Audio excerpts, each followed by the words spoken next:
आणि म्हणूनच हा सत्संग सोहळा तो गेल्या 5 वर्षाखाली महाराष्ट्रातील सर्व दशनाम दत्त आखाडा कमिटीची एक स्थापना करून अमावस्या सुद्धा एक चांगली संपन्न साजरी झाली पाहिजे आणि त्यानिमित्ताने हा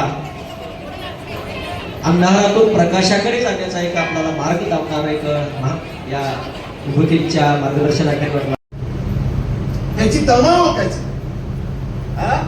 आणि त्याची भावना तू काय करायचं त्याच्या पदरामध्ये आपल्यापाशी असेल तेवढं उदार बुद्धीने टाकायचं. विश्वाची माझे घर 80 मध्ये द्यायची त्याला आप बघ झाला की आपण प्रत्येक आमुषांना गावगावचे आमचे मठ आहेत तो काही लोक मठाकडे येतील मात्र महाराज लोक जाऊन त्या मठाच्या जाऊन तिथं उद्बोधन करतात तिथल्या लोकांना त्याचा लाभ होईल म्हणून आज 6 वर्ष जवळपास ऑगस्ट मध्ये 6 वर्ष तर तो इतरांनाही प्रदान करायचा त्यांनाही आत्मबोध प्राप्तीसाठी त्यांना समजा तो आत्मबोध सांगून त्यांना त्यासाठी मदत करायची असा भाव ठेवणारी ही शाखा आनंद सर्वांना मिळावा यासाठी प्रयत्न करणारी ही प्रतिनी शाखा जी या ठिकाणी उगम पावली. काळा तू दिनाचा दिनोद्धारक आहेस जगाच्या पाठीवर सांगू स्वार्थासाठी बलिपुण्याचं काम करेल महाराज मात्र जगाच्या पाठीवर एकच अशी जात आहे जी लाभावीन प्रीत करते आयशी कळवळ्याची जाते करे लाभावीन प्रीती आणि ते साधू श्री 108 आमचे नंद गोपालगिरी महाराज वासुदेवजी महाराज आमुष्याचं खंडन न पडता अंधारातून प्रकाशाकडे जाण्यासाठी आज योगायोगानं आज आमुष्याचं नाव आहे दर्श आमुषा. याच्या आमुष्याचं नाव कोणते दर्श आमुषा. दर्श म्हणजे दाखवणे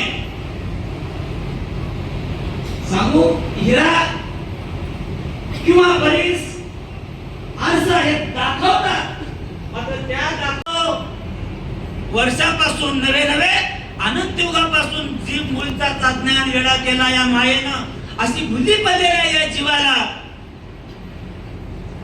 तू बाबा अहम ब्रह्मास्मी आहेस वेदाचं जे पहिलं वाक्य आहे माना क्षणिक आहे पद हे क्षणिक आहे आत्माचं आत्मस्वरूप आहे चिरंजीव आहे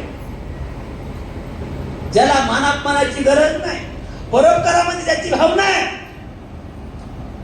उपकार आणि परोपकार हे जे वाक्य सांगितलेत ना परोपकार करणाऱ्या व्यक्तीला मानाची अपमानाची काय गरज नसते.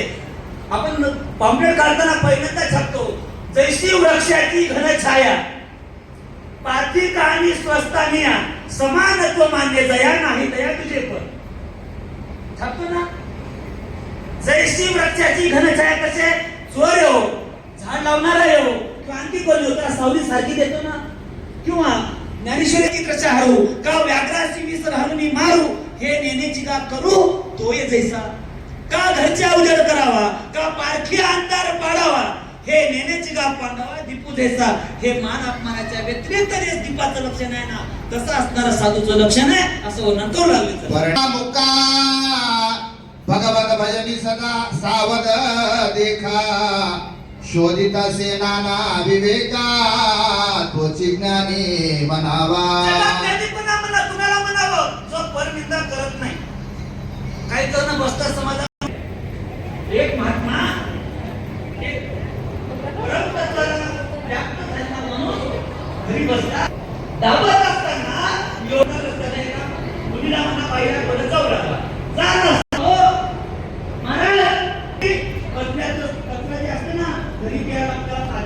डस्टबिन म्हणतात काय म्हणतात आपण ते डस्टबिन लवकर गेलो ते डस्टबिन घेतली आणि घेऊन आणि ते कचरा घेऊन बाहेर गेली त्या महाराजांना बघायला आणि कचरा ते बाहेर टाकले त्याला नक्की सगळं व्हिडिओ करून घेतली त्याची बाहेरचा कचरा घरात आणली. अहो निंदा साधी नाही मला त्रिलोक्यामध्ये थोडं पाप होतं की नाही पण कॅल्क्युलेटर मध्ये साधू निंदा स्वमुखे यथा सुखे करावी. साधूची म्हणून नाही, जगात कोणाची कोणी निंदा करू नये.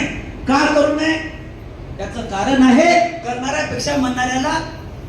म्हणून तुकाराम महाराज दैवडी गेले होते का, निंदकाचे घर असावे शेजारी. नामदेव महाराज त्याच्या वेगळे होते, समुदर्शी संत होते.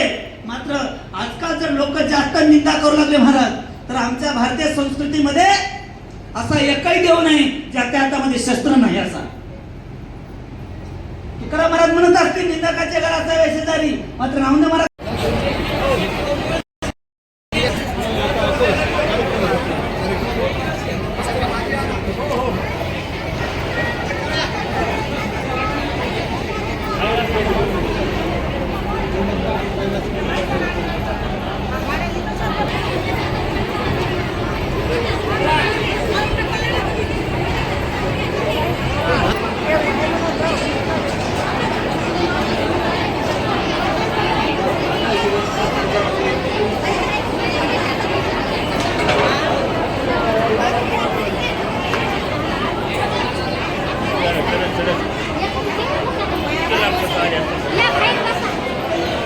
काही